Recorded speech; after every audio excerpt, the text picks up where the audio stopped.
But we're doing things differently, and we're working to make a difference, and that means people raise questions, and that's okay. Would you believe it if someone told you they could have a billion-dollar business without having any legitimate products?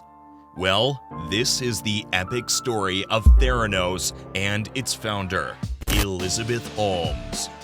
Holmes mesmerized the world with her promise of revolutionary advances in healthcare technology, only to deliver nothing but a dream.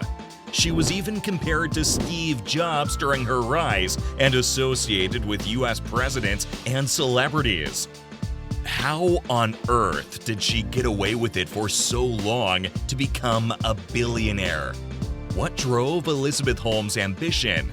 And how did it all come crashing down with an 11-year prison sentence? Welcome back to What's the Deal? At 9 years old, Elizabeth Holmes had only one thing on her mind: to become a billionaire. She was born to wealthy parents, but the fire of success lit up her eyes at a young age. This company 12 years ago, right? Tell them how old you were. I was 19. So, When she was 18, she studied abroad in China, where she met a successful businessman named Ramesh Sunny Balwani, who was 20 years older than her. 1 year later, she returned to China and witnessed the SARS virus outbreak firsthand. And just like that, Elizabeth had her light bulb moment, the revolutionary idea that could change the world. She returned home and locked herself in her room for 5 days to come up with a patent for her breakthrough. The idea? A device capable of drawing small amounts of blood samples and conducting hundreds of tests for any patient in real time. Whether or not that was actually possible, Elizabeth Holmes was relentless. She dropped out of Stanford University to set up her new company. She was only 19, and there was nothing that could discourage her. She acquired her first ever investment worth millions of dollars, and just like that, she was off the ground. Elizabeth Holmes had now founded what was supposed to be a revolutionary healthcare technology company without having any experience in medicine, tech, or even business. As the CEO, she never second-guessed herself. Elizabeth Holmes initially named her company Real-Time Cures, but after thoroughly reviewing it, she realized that the word cures would send the wrong message. So, she changed it to Theranos, a combination of the words therapy and diagnosis.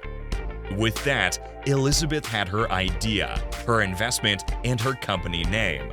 Now, she just needed her product. To create her product, she hired a team of engineers and immediately pushed them to the limit. When the breakthrough Holmes desired wasn't ready after a couple of years, she demanded the scientists stay at the office and work 24/7. And when the head engineer pushed back on it, Elizabeth responded by hiring a second engineering team and pitting the two against each other. Elizabeth wanted results, and she got them. In 2006, the first prototype, named Edison, was built. This machine was Elizabeth's brainchild. It was portable and designed to work very simply. It requires a small drop of blood to be placed into a cartridge and put into the machine. Then, the machine runs a series of tests before sending the data to the lab. The lab would analyze it and then send back the results to the Edison in real time. Despite being a predicted working model, Edison had huge flaws. It kept breaking down and couldn't complete many tests. The few tests it did proceed with were riddled with errors. Edison's prototype was to make blood testing easier, cheaper, and faster with no need for a doctor, but in reality, it was nowhere near this. The incompetent Edison prototype had swallowed up all of Theranos' initial investment, and now they needed more. Thus, the endless sequence of lies and deception began. Holmes started conducting fake demonstrations for potential investors. She would have the machine collect the blood samples and then lead the investors out of the room, so scientists at the lab could do all the tests manually without any help from the machine. It worked. And that, in combination with Elizabeth's natural sales power, led to investors buying into the scam. Okay, it's $500, you have no choice of carrier, the battery can't hold a charge, and the reception isn't very— Shut up and take my money! Not only that, she also cooked the books and demanded that the chief financial officer exaggerate the revenue predictions to make the company look good and profitable. When he refused, he was fired immediately and never replaced. Anyone who questioned the process would get fired. She even intimidated the staff by using a fake lower voice and staring dead at them without blinking. Eventually, she found herself surrounded by yes men or employees too afraid to speak up. And nothing proves that quite as well as the fact that her second in command was her boyfriend, Sunny Balwani. Remember him? He had made his money through tech and, as a result, knew nothing about medicine. It didn't stop him from being cruel to the employees and running the office like a tyrant. He demanded overtime from all his workers and forced every last one of them to sign ultra-strict non-disclosure agreements. Naturally, Elizabeth lied to the board and never mentioned a word about their secret relationship to any of their investors. In 2007, Steve Jobs was the rock star of Silicon Valley. Apple had taken off with flying colors, and he was quickly becoming one of the richest and most powerful people in the world. He had dropped out of college to pursue his dreams and became successful. As a result, Steve Jobs was an inspiration for Elizabeth Holmes. More than that, she was obsessed with him.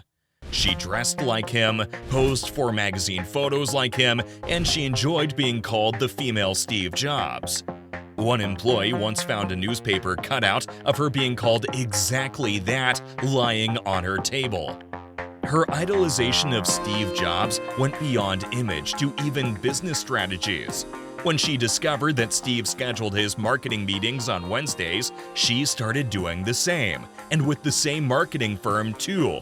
Also, the idea to hire a second engineering team and have the two teams compete against each other was one she also stole from Jobs. Theranos rose very quickly to become a multi-billion-dollar corporation.